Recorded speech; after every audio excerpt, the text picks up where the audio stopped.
Rengoku fights the demon of the 12 moons, Akaza. Severely wounded, he does not give up and uses a secret technique. Despite Rengoku's efforts, he is defeated. As a child, Muzan was a wonderful and very bright boy, suffering from a skin disease in which he cannot go out in the sun. He needed a blue, instructive lily to cure the ailment. Even though Akaza killed the hunter, Muzan was not happy with the demon. Everyone was confused after Rengoku died, for he was one of the strongest and still died. Tanjiro had disappeared from the hospital. Still badly wounded, he ran to Rengoku's family to deliver a message to his loved ones. His father knew that it would end with his son's death, and so he was angry with him. He thought that Tanjiro possessed the breath of the sun, the strongest art. The hunter told the younger man how his brother had died. In gratitude, the boy gave Tanjiro his father's book. Only it was unreadable. He promised the little man that he would become the strongest Hashira. On his way home, Tanjiro met Hagen Izuka and ran from him until morning. He wanted to punish him for losing his sword. It was time to start training. They need to become the strongest hunters, the only way they will be able to destroy the demons. Tanjiro's mission came, to kill the mountain demon in the temple. A fight ensued. Nezuka decided to help her brother. The demon ran away, but the hunter caught up with him. One blow solved everything. Tengen decided. In addition to bullying at school, Risa had to endure attacks from her mother. The police took on the terrorist act. Surprisingly, no one died, only injured people and destroyed buildings. The event was not difficult to relate to a recent video in which the police found a kind of warning. While the police were puzzling over the investigation, the terrorists were preparing for a new show. The first thing the ninth man did was deliver a package to the police station. 2 employees from the archives discovered the new Sphinx video. They confessed what they had done and offered the police a riddle that should help them find the next bomb. The police began to solve the riddle. The first thing they did was to figure out why the criminals called themselves Sphinxes. The Sphinx is an evil creature, a monster that asks riddles to all who pass by it. Whoever answers incorrectly, it devours him. I was able to solve the riddle quickly, but the answer did not give the right information. More precisely, there was too much of it, and it confused the police. The detective found the right answer, which led the operatives to one of the precincts, and there is a bomb. Too late. There was an explosion at the police station. It was then that the police chief realized that those who stole the plutonium from the nuclear plant were these same guys. And this is already a big problem, not only for the city, but for the whole country. Shibazaki, the same detective from the archives, was put in charge of the case. The bandits already have a taste for it and are preparing a new mystery for the valiant police. Shibazaki once already survived a nuclear disaster, and he can't allow it to happen again. That's why he took the case. First successes, the investigator found whoever cut the transmission line and cut the power. Kawaii did it for a lot of money, whoever gave him the assignment remains anonymous. And now, a new video from the Sphinxes. We have to find the house of the god who guessed the riddle.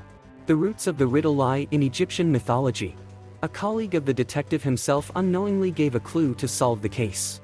Shibazaki decided to provoke the criminals. He recorded a video in which he relayed the response to the terrorists. While the task force was already on its way to defuse the bomb. The terrorists bought the explosives through a legitimate vendor, and they were unable to identify the owner of the credit card.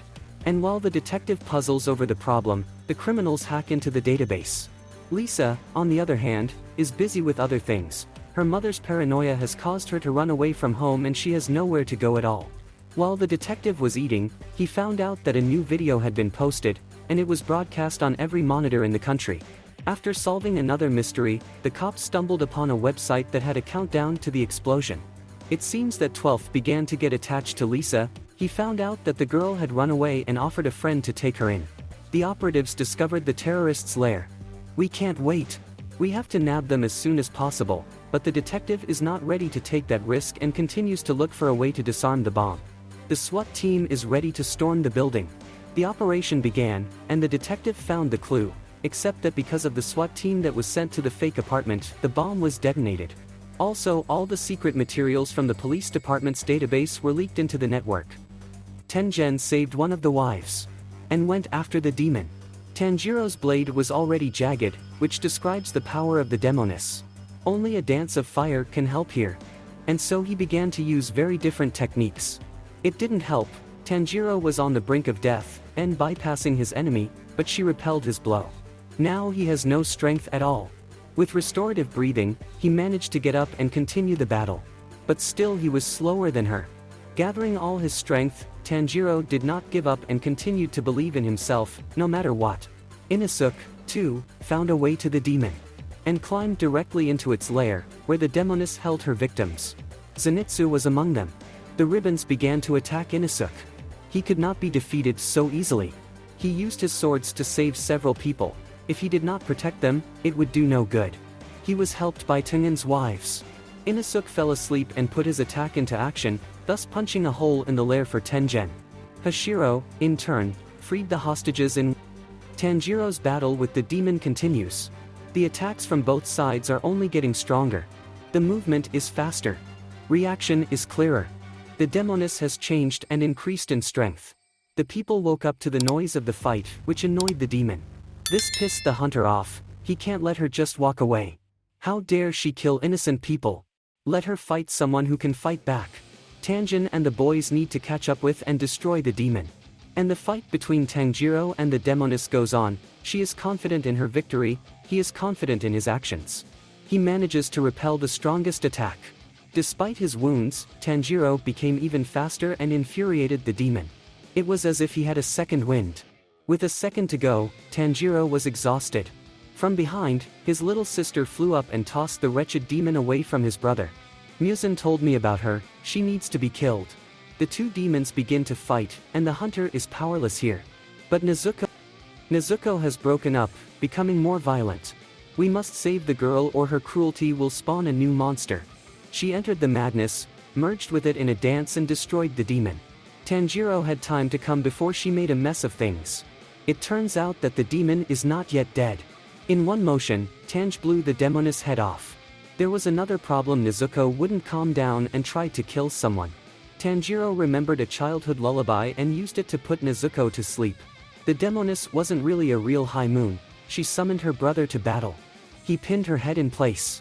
Whoever this brother was, he was very powerful. And his intention was to kill the hunters for his sister. Guthrie struck the first but already powerful blow. Finally the other hunters came running. And he intends to take revenge on her. Manabu announced the debt, and the police team was suspended for 3 months, and Shibazaki was suspended permanently. The detective approached his daughter with a question. She was studying to be a physicist. She told him that in theory it was possible to make a bomb out of plutonium. While the boys were out of the house, Risa got a package that contained a bomb. She had to find a new hiding place. A detective, now a former detective, took up an unofficial investigation. All of the affected buildings were the property of members of the Child Development Project. It was this project that 9 and 12 fell under. Lisa realized that she was clearly an extra in the gang of criminals. There was no use for her and she ran away. 5 tracked her down and caught her. 12 became attached to Lisa and set out to find her, dropping all plans. Faputa has dreamed of destroying the village and freeing her mother. She can do this with Reg's help. The boy brought a part of the princess body. For such a gift, in exchange, Reg must help Faputa infiltrate the village. The main wish of all the villagers is to continue on their journey into the abyss, but they cannot leave the village. Suddenly a monster bursts out of the ground. He has come for part of the princess body. The fight has just begun and the monster has already been swallowed up by dark tentacles. This monster is part of the village, so it doesn't care about the equilibrium. Reg has to protect a piece of Faputa. We have to run, but there's nowhere to go. All the exits are blocked. And now the tentacles have snatched up a valuable piece. Only a Sizzler can defeat this beast. And indeed, it brought. 12s reported the location of the bomb, even so Nain was missed. Afterwards he went to the police and voluntarily surrendered. The police began interrogation. The guy reported that he set off the timer on the nuke. The detective went to see whoever was in charge of Project Athena. He once wanted to create people with better intelligence and abilities to form the strongest army. Word has reached Shibazaki that one of the Sphinxes has surrendered. A press conference will be held. 5 has her own plans for Nain. She intends to capture him. She'll do anything to get him. 12 it decided to thwart her plans, which is why Nain managed to escape. In pursuit, he wounded Fife, wishing to kill him. The girl herself was killed. The press conference was disrupted and a nuclear bomb went up in the sky. Seeing the weakness, Faputa pounced and immobilized Reg. She blamed all her troubles on Rico.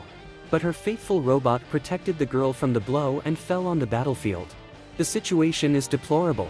Belaf and Nanachi decided to stop her. They were sure to overthrow her. Faputa threw herself into the attack.